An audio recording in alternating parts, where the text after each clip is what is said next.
The Himalayas, where Earth meets sky.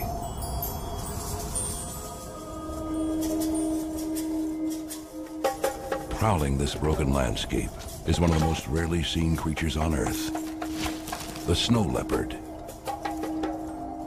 So elusive, only a few are privileged to catch a fleeting glimpse. Veteran filmmaker Hugh Miles and his team spent 4 years fighting freezing temperatures and dangerous altitudes. Sometimes these mountains can seem cruel, and the sub-zero temperatures feel unrelenting. Their dogged determination is rewarded with never-before-seen footage. But glimpse it for a moment, and then it's gone.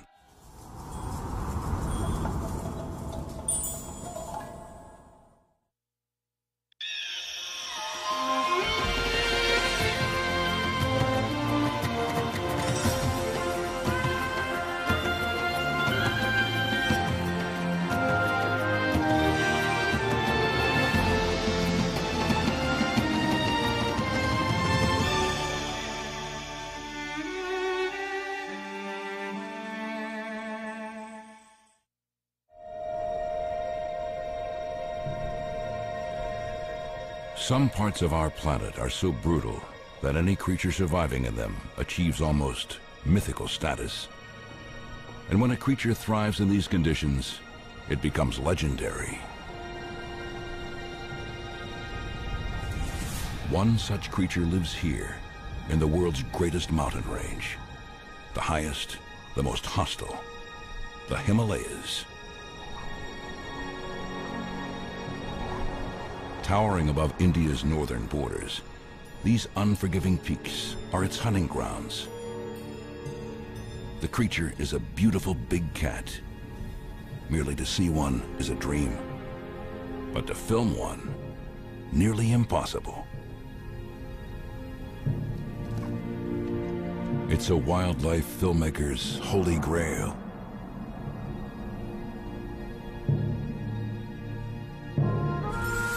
The snow leopard.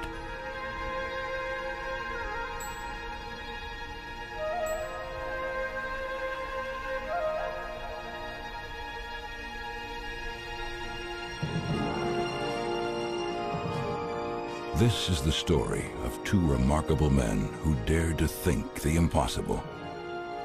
They believed they could find and film the snow leopard up close and personal. It would take the team 4 years to conquer this Everest of the natural world. Like many mountain adventures, it was a quest that was to end in both tragedy and triumph. But all that was to come as veteran filmmaker Hugh Miles and his team headed into the mountains on their first expedition. I've wanted to make a film about snow leopards for as long as I can remember. Not just because I love cats, but because the bigger the challenge, the greater the rewards. Or so they tell me. Trouble is, I think I'm probably too old to keep climbing these precipitous mountains every day. So I hired wildlife filmmaker Mitchell Kelly to spearhead the challenge. I've been crazy about snow leopards ever since I was a young fella. They're beautiful and they're rugged and they're mysterious, and they must be perhaps the most potent emblem of wildness left on the planet. When you look at terrain like this, you realise why snow leopards are so difficult to film. But it'll be almost impossible to film them alone. So up ahead is Numgill. He's the horseman, and he lives in the village just up valley. And he's an incredible animal spotter. We also have Cheetah as the chief guide, and they've both seen snow leopards quite a few times. These local mountain people are incredible. They're tough, they're resourceful, and they have a great sense of humour. And no doubt they'll need all these qualities before we finish this film. But we need a special place as well as special people if we're to succeed. And we think we have that too. Snow leopard populations are fragmented, and they're thinly distributed throughout the remotest mountains of Central Asia, places like Russia, Mongolia, China and Tibet, right through the Himalaya, and as far west as Pakistan and Afghanistan, possibly over 2 million square miles. But a particularly good place is in the northern Indian state of Jammu and Kashmir, and we're in Ladakh's Hemis National Park, just here. We think this is a good place, not just because of the rugged terrain that the snow leopards use, but because the people who live here do see snow leopards from time to time. How many there are is a mystery which we hope to solve.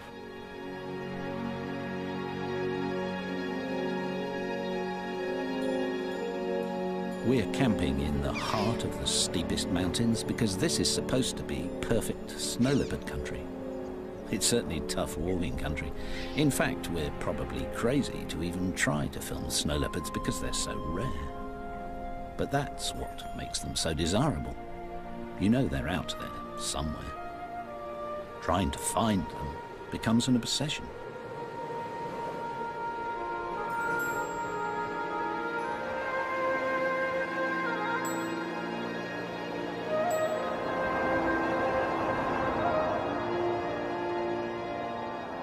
Fortunately, these ghost-like cats leave clues all over the mountains, and helping us understand them is old friend and local snow leopard expert Rinjin Wonchuk. He's a great observer and is already finding signs of the big cats not far from camp. Lovely fresh tracks, just a few hours old. Snow leopards like to keep in touch, so leave messages for each other, and we hope we can learn to read them too. Rinjin tells us that snow leopards need lots of space, so at frequent intervals they scrape up these piles of earth and sometimes pee on them to make sure other cats keep their distance. Surprise meetings might be dangerous, so they also post messages on overhanging rocks by spraying urine. It's strong stuff, so we can smell them too.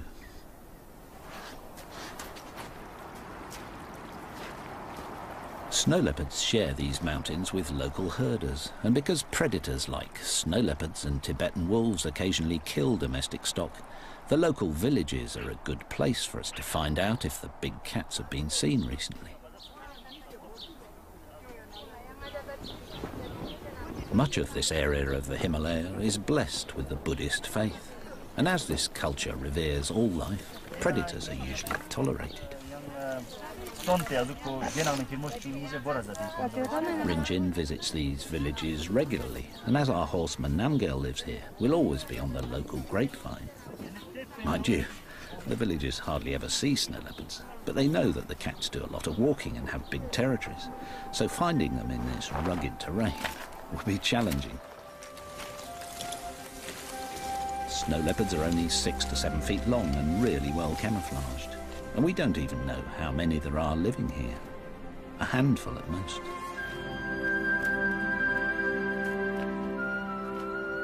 One strategy that might help is to keep an eye on the snow leopard's favourite prey in these parts, the baral, a type of wild sheep.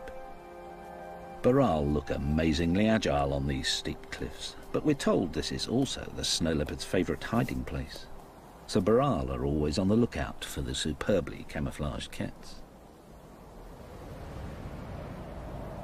If they see a snow leopard, the baral should alert us, so we watch them carefully, but whenever possible climb down to base camp at night.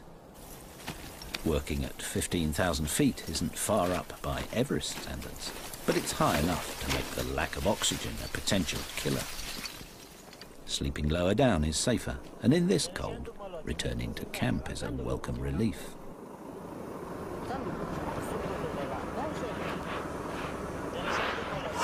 Tasty meals are supplied by our Ladakhi team, giving us all a chance to discuss our strategy. Snow's good though. Good for tracking. Yeah. Be worth trying. Thanks, Sam. No, it's okay. Oh, gotta get out there. The team has a plan, but after just 3 weeks, the high altitude and freezing temperatures are taking their toll. Few have come this close to finding snow leopards before, and they're discovering why.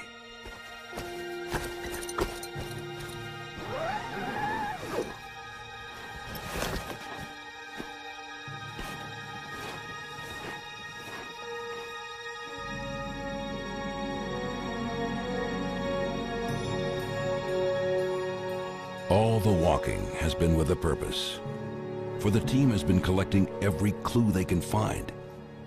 It means Mitchell can now get down to some clever detective work and maybe outsmart the snow leopards.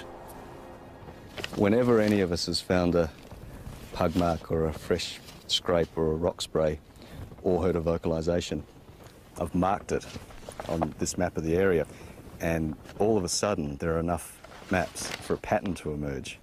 It seems that the snow leopards are favouring just the easiest routes to travel on, and this kind of information is priceless.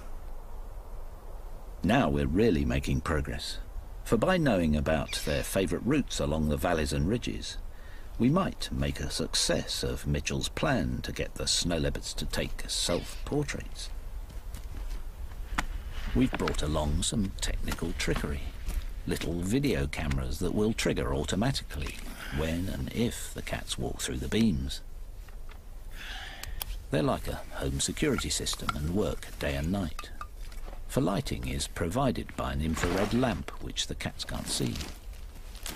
So by the time we've buried the cables and hidden the cameras, the snow leopards won't be frightened by them. Well, we hope not. Yeah, that's triggered. That's nice. You should be able to see the snow leopards coming up the valley and right past the camera. Now we have to wait for the pussycats. Their plan seems good, but it's 5 weeks since they've started, and they still haven't seen a cat. And with the mileage piling up, the team is struggling.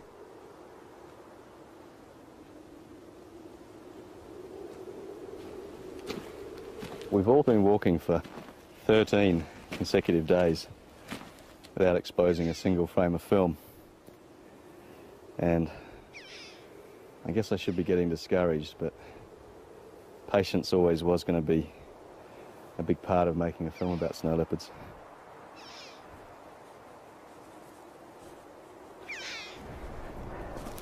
At this altitude, there's only half as much oxygen available to your heart and lungs. Trying to learn to think like a snow leopard. I just wish I could breathe like one.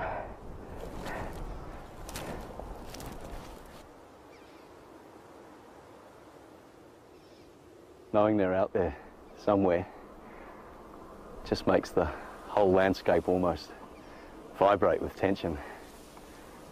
The perverse thing is, I've probably been seen by snow leopards dozens of times, but their camouflage is so perfect and the distances are so great that the only real chance you've got of seeing one is if it moves. And with such a big area to scan, you just have to break it up in your mind. If it's cold, look on the sunny faces. If it's windy, look on the sheltered sides. If there are burrow grazing, look on the approaches above them. The snow leopard has to be there somewhere.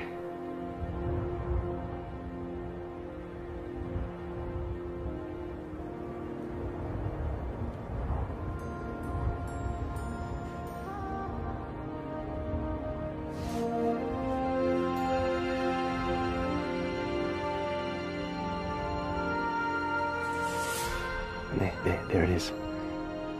Snow leopard. That tiny speck on the side of the mountain. That's a wild snow leopard. What a beautiful cat.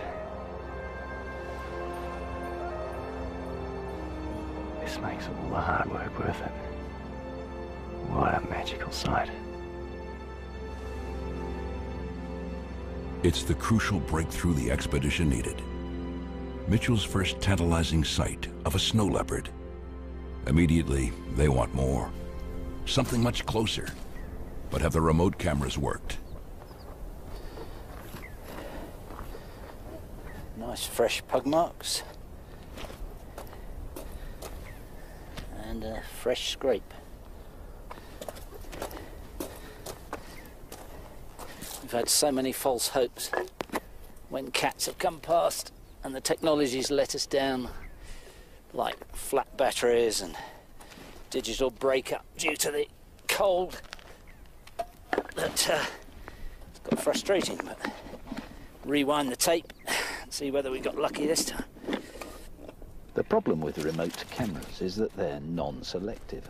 And as the snow leopards share these tracks with the locals, we capture plenty of useless images. We just rewind the tapes to use them again and hope for better luck. Oh, we have got lucky.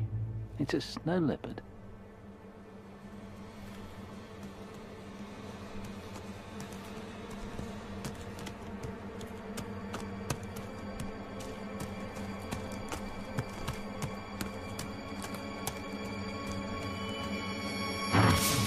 It's the yak from the village.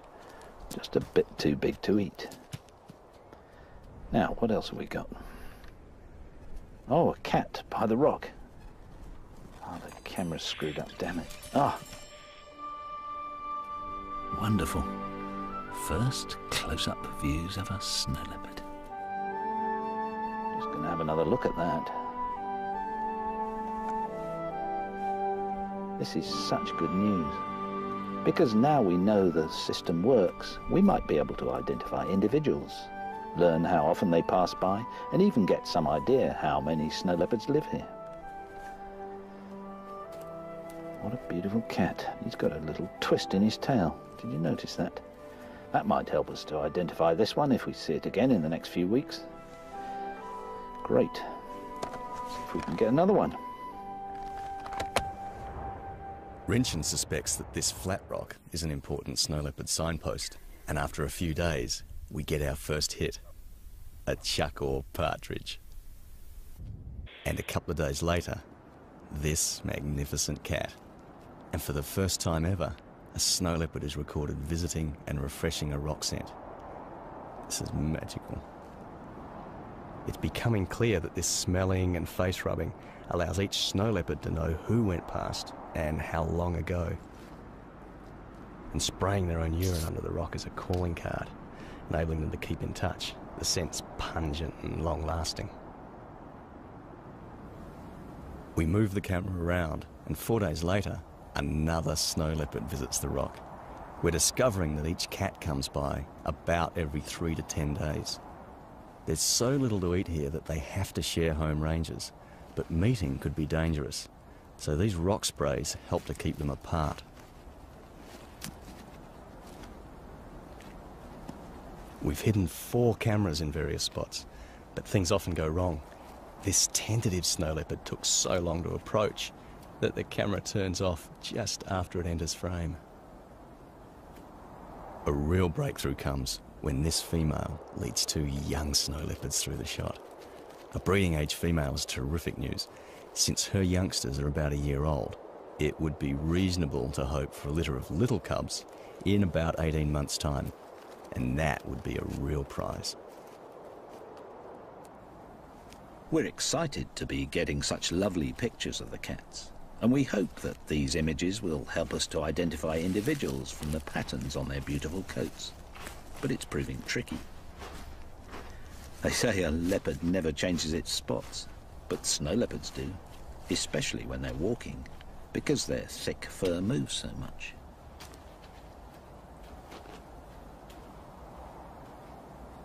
The snow leopard's coat pattern is so complex that I'm trying to sort out who's who by sketching some of the cats that I've filmed by playing back the footage on this little monitor here. Some of them are fairly easy to tell apart.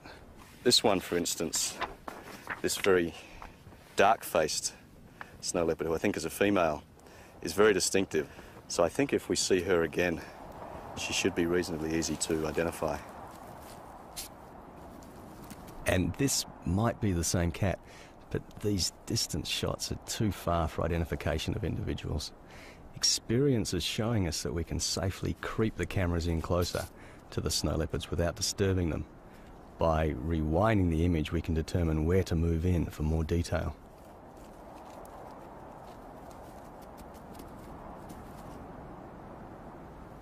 We try hard to decipher which marks separate individuals reliably. We assume the face is important, but is it the fronts or backs of legs or the patterns on the top or bottom of these exquisite tails?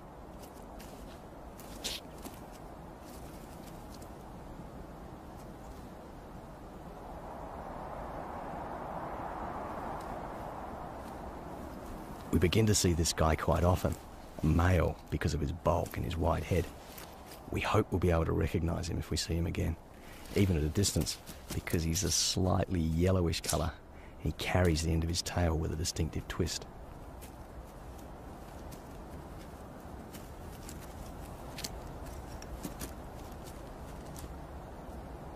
It's great the technology works, and the pictures are lovely, but we really need IDs if we're to follow the cats and film more intimate behaviour.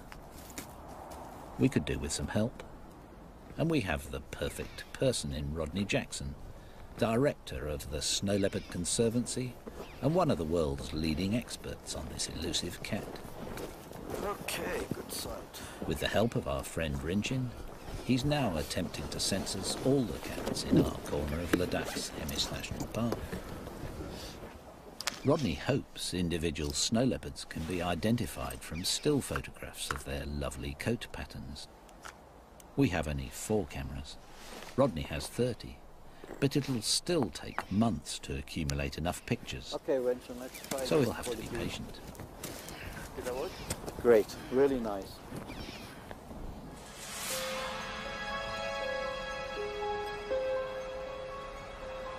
Sometimes these mountains can seem cruel.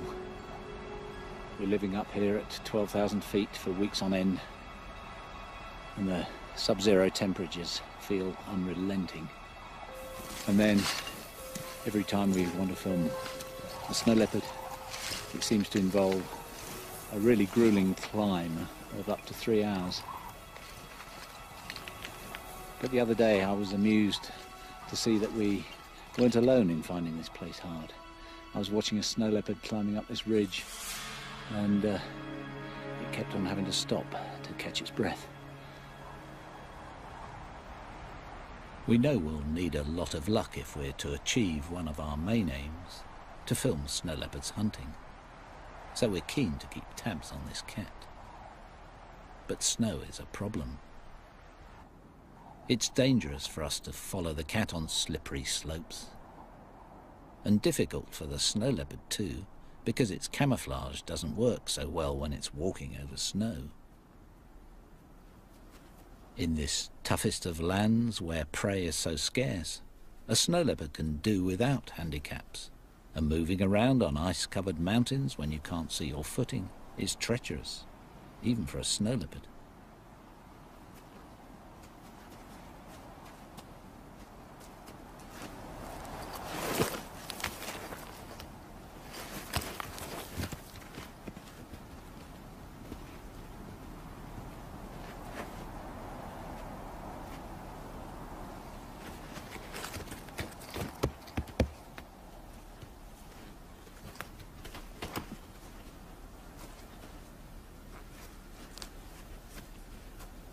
Despite the conditions, snow leopards have to keep travelling, not just to find prey, but to mark their home ranges. When it's snowed, it's easy to see how overhanging rocks provide protection for the messages left underneath by each passing cat.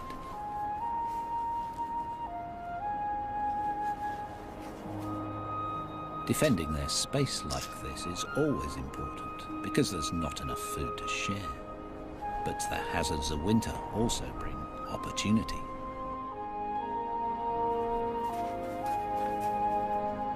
It's a big chance for Hugh and his team, too. Snow leopards have never been filmed hunting, and now is a great time because their most important prey, the Burrell, are starting their mating season. And that means they may be a bit distracted.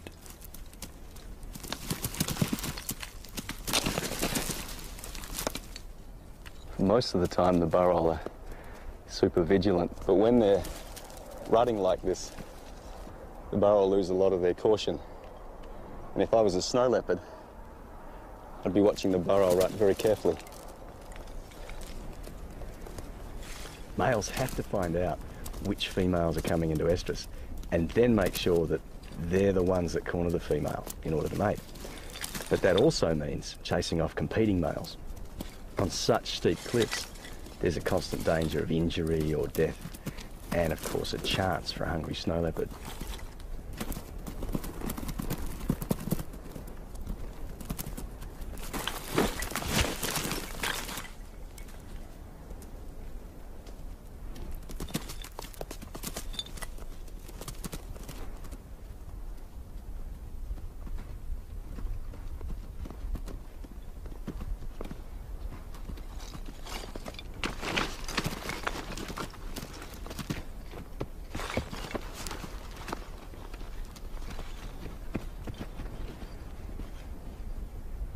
After the rut, the snow leopard's chances of hunting success increase still further because the male Baral are exhausted and must find food to replenish their wasted bodies.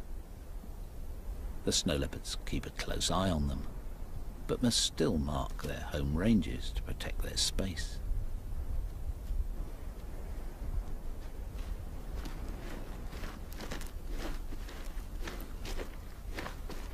Snow leopards overlap ranges with each other, but also tried to avoid meeting for fear of potentially dangerous conflict. And this is not their only problem. What strikes me about this place is the deafening silence. It sounds devoid of life, but feels really tense. For the animals out there are fighting an elemental battle against hunger and cold.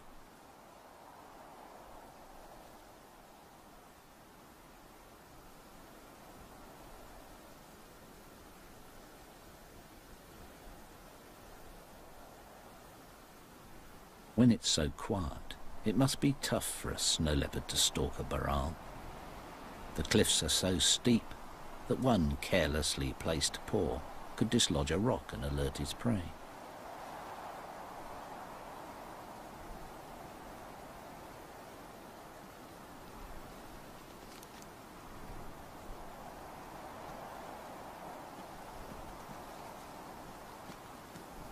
We think this is the local male, the one with the twist in his tail. He's making good use of his superb camouflage and his great stealth.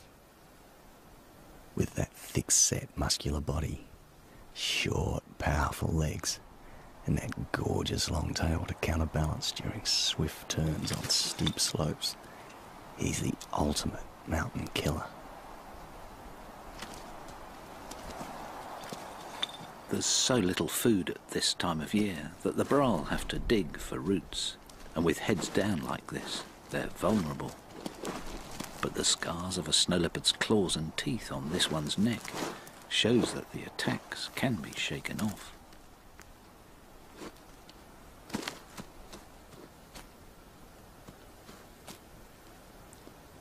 Snow leopards have been known to kill prey 3 times their own weight.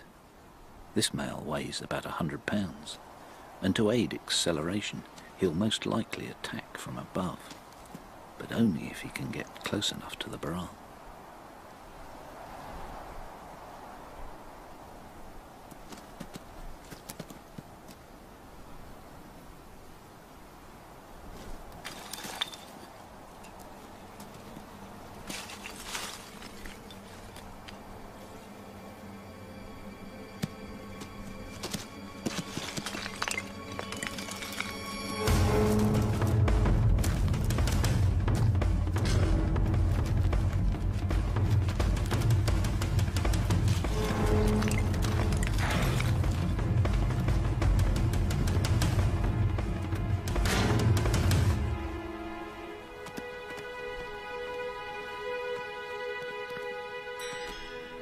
We couldn't believe our luck. We'd started out thinking we'd be lucky to even see a snow leopard, and Mitchell had just filmed the first ever shots of one hunting. It's a great step forward. We weren't the only ones to witness the hunt. We're told that Tibetan wolves are the snow leopard's main competitor, and though they also hunt Baral, they're not averse to scavenging. The wolf doesn't know the snow leopard failed and will try to steal the kill it thinks is hidden somewhere nearby. Facing such a threat, snow leopards simply avoid wolves. It's easy for them to just disappear.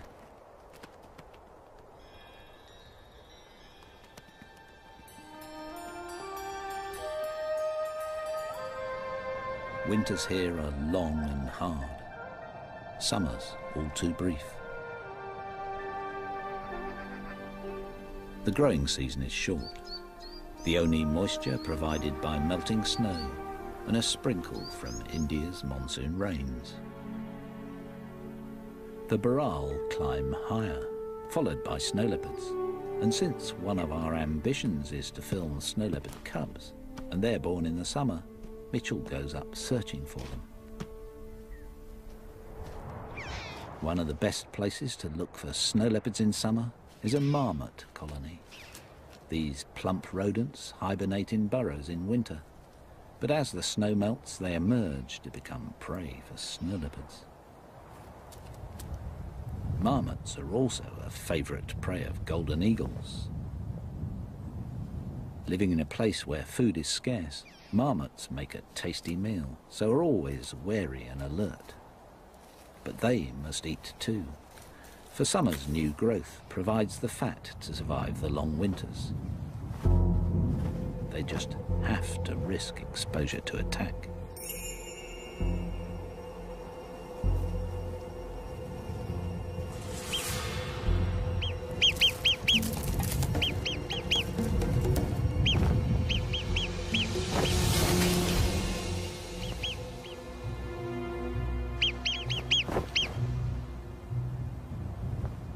Nice to see a bit of action, but despite weeks of effort, we fail to see a snow leopard.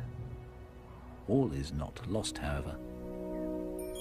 The Baral have given birth, and for a few weeks at least, youngsters are likely to be on the snow leopard's menu. Mothers must feed hard so they can nurse their offspring while keeping an eye out for hungry snow leopards. And though all seems tranquil, the discovery of fresh snow leopard scent sends the Baral into panic.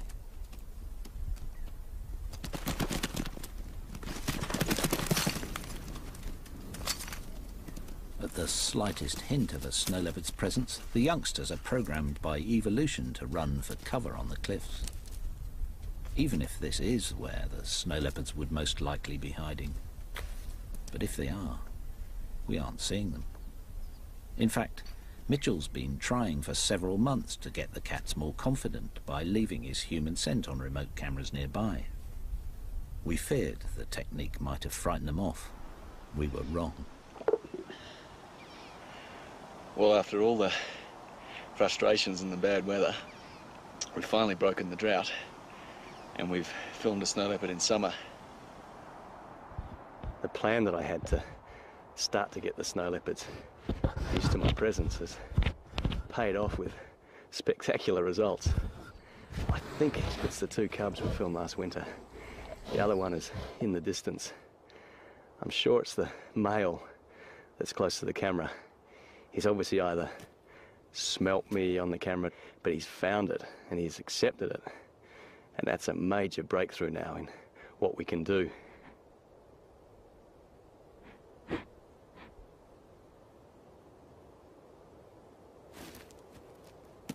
This young male's a magnificent young snow leopard. He's got so much spunk. I've got to rewind this and look at this again, because this interaction with the camera is gorgeous.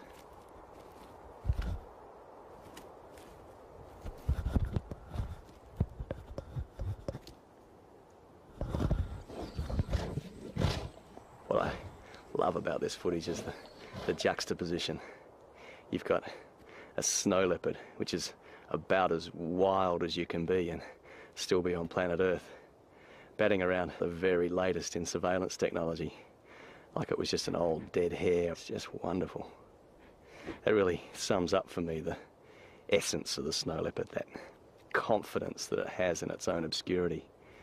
It knows it's almost invisible in the landscape, and therefore it can act and travel as it likes. They're just swaggering away. They're wonderful, wonderful young leopards. Not quite the young cubs we hoped for, but a great pair of teenagers, and according to the locals, just the age when they might get into trouble. Being inexperienced hunters, they'd be more likely to raid the local villages for a carelessly guarded goat.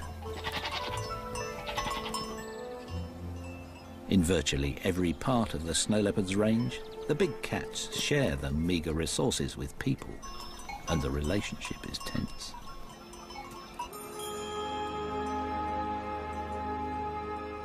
Snow leopards do occasionally kill domestic stock, and life is tough enough for these mountain people without losing their valuable animals. So they sometimes kill the big cats.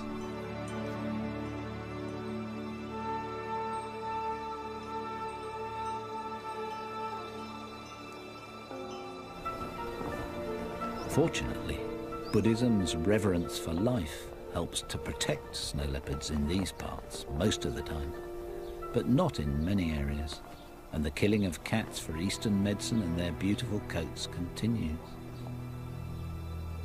Just the other day, we found a trap with fresh bait in it, designed to capture wolves as well as snow leopards, with steep walls to prevent escape. It was a sharp reminder of how immediate the threat is to the snow leopard's future. It's thought that fewer than 5,000 snow leopards survive in the wild, and this number is falling, so they're officially designated as endangered. If herders lose valuable animals to snow leopards, they'll only be conserved if people are tolerant. So much of Rodney and Rinchin's work involves building local support, and Rinchin visits remote villages all over Ladakh.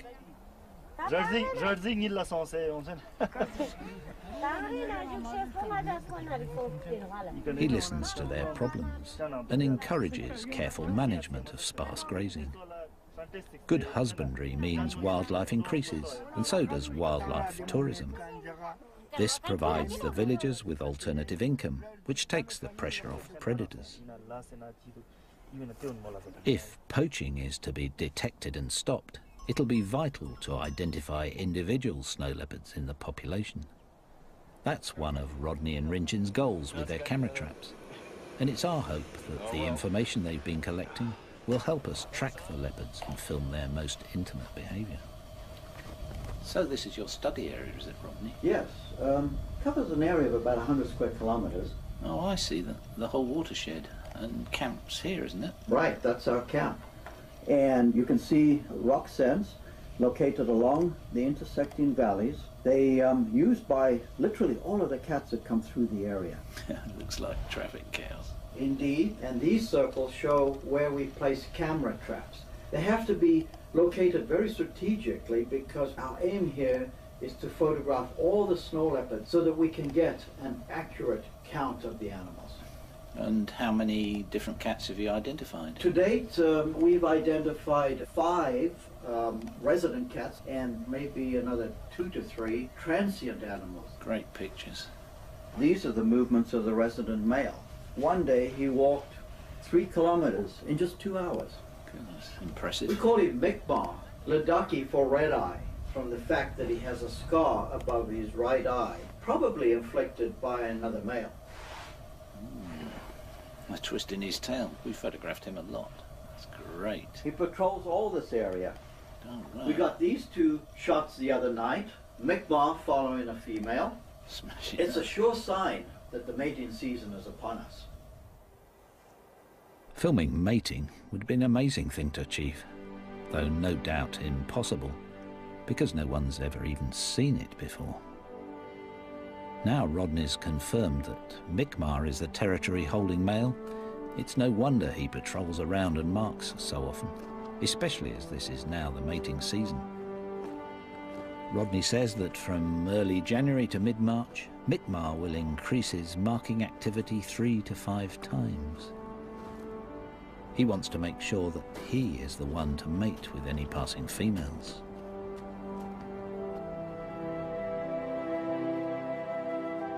Spray rocks now take on a whole new significance. This is our local female called Dolma, and if she's coming into breeding condition, she'll want Mi'kmaq to know about it. Dolma's urine carries the vital information. Her normal message of keep away has now become you're welcome to approach. And next day, Mi'kmaq is on her trail. Snow leopards are normally 3 days to a week's walk away from each other. Now he's only 3 hours behind her, and next night he goes to the spray rock to pick up Dolma's message.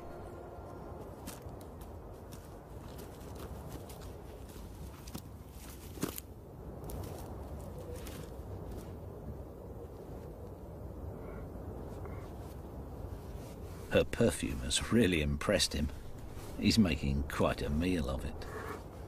His open mouth and flared nostrils allow him to read her message more clearly.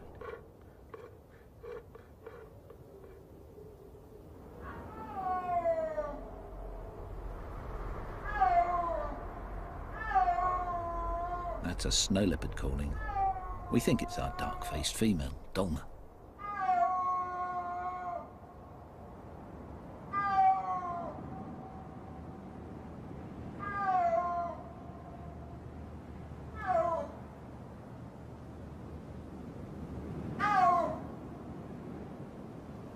She's been calling from that ridgetop since before dawn. This is the only time of year adult snow leopards call to each other. For the rest of the year, all the scrapes and sprays are saying, stay away from me. And now all of a sudden it's, here I am, come and join me. She's chosen a brilliant spot, these cliffs, to bounce the sound off. And these three valleys to the north, the south, and one behind me to funnel the sound further. Clever girl. She's using the very shape of the mountains themselves to overcome their scale.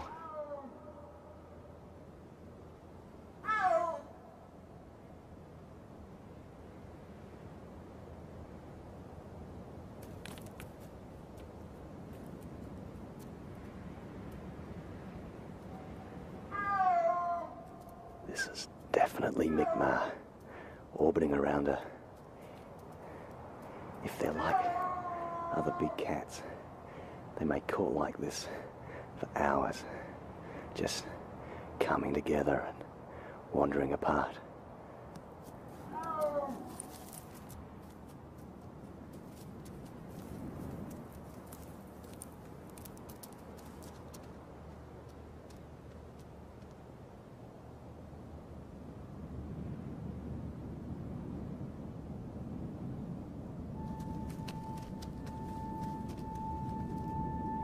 No one's ever seen a wild mating before, so I just don't know what to expect.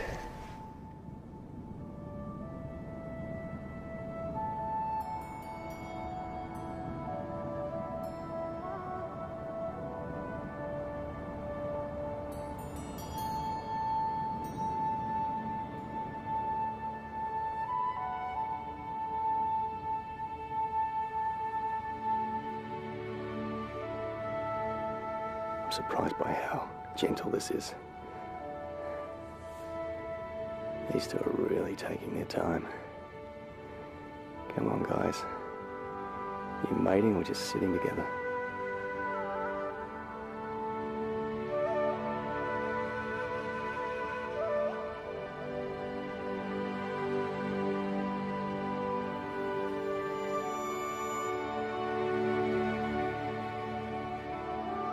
Now that's definitely mating.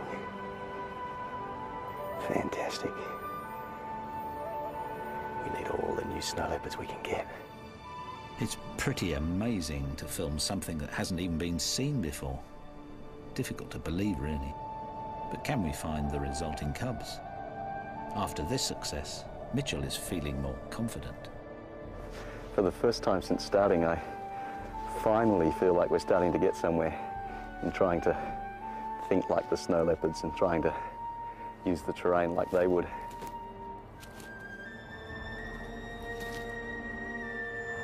There's still a long way to go, but it feels good high up on these ridge trails, travelling and resting where the snow leopards do. But we're still behind the snow leopards, only anticipating their actions as tiny percentages of the time. The only thing to do, I think, is keep walking and keep looking. Climbing to high altitude can be dangerous, and Mitchell has already suffered from some alarming headaches. But with the promise of young cubs on the horizon, the team has new energy and determination. We'd failed to find cubs in 3 years of searching, but after witnessing the mating, Mitchell is back for a final summer attempt. Camping high at 15,000 feet, he plans to stake out Baral herds in the hope Dolma and her cubs will show up. Finding the burrell herds is easy as usual, but there's no sign of snow leopards.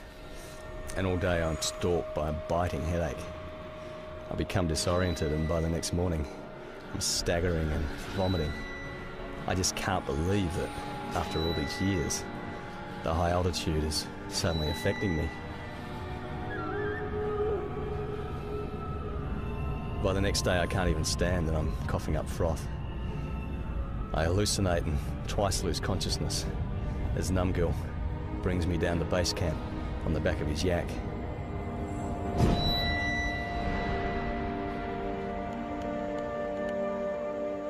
Mitchell's final attempt to find small cubs nearly ends in disaster. He's close to death from acute mountain sickness. It is crucial that he be transported to a lower altitude if he is to survive. He's evacuated to the nearest hospital.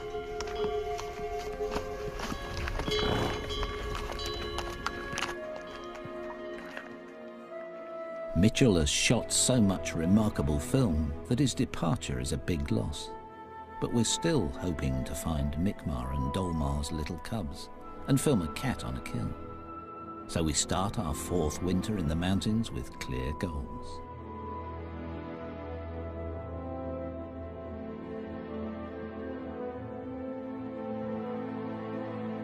Mitchell has made a good recovery after leaving hospital, but is unable to return to altitude just yet, so in his absence we press on. One of our camera sites is on a high ridge, and after a 2-year wait, Mitchell will be delighted to know that a cat has finally visited his favourite spot.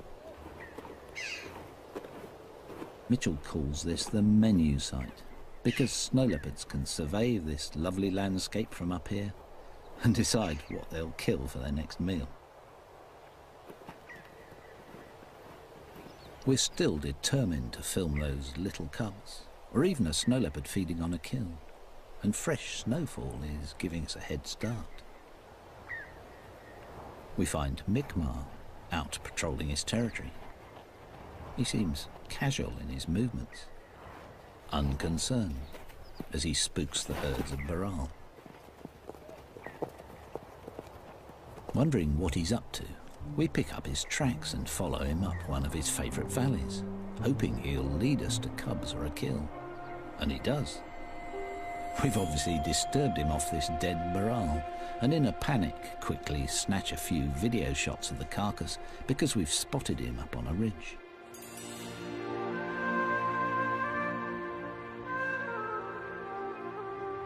Hopefully he'll return to the kill, so we set up a hide and wait all night.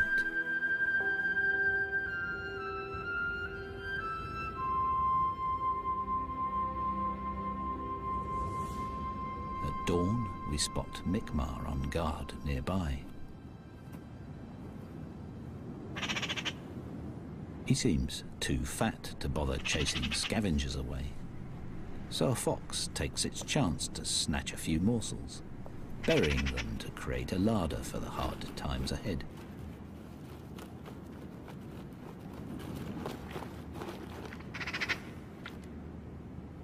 Within an hour, Mi'kmaq is back. The life of a top predator is one of feast or famine. This is a feast.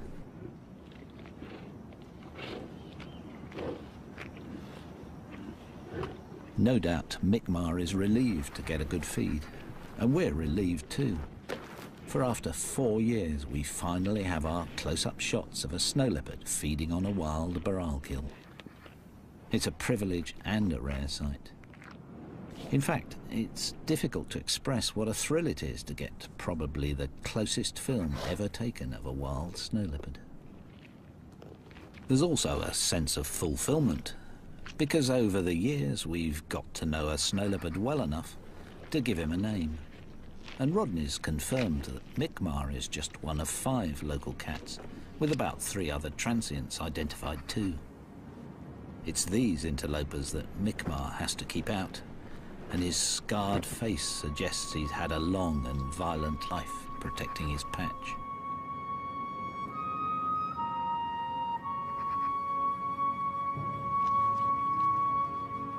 After analysing all our video images, we've discovered that when we first started filming 4 years ago, our first close shots were of this cat. It's nice to know that Mick Marr and the team go back a long way.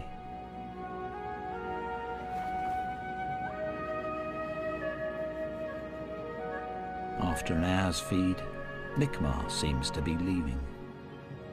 Possibly a happy cat, certainly a fat cat, but he can't resist a final accusing look at our lens. Reluctantly, we have to leave too. We're relieved of our obsession only because our time has run out, and we've failed to find Mick Marr and Dolma's little cubs. But while removing our remote cameras, we find the tracks of a mum with a cub. We leave the cameras out, hoping we'll finally get lucky. And after a couple of days, we film what looks like Dolma. But the camera timer that limits the length of shot lets us down, and we don't see a cub. We think our last chance is gone. But next day, Mum comes into shot again, followed by a long pause.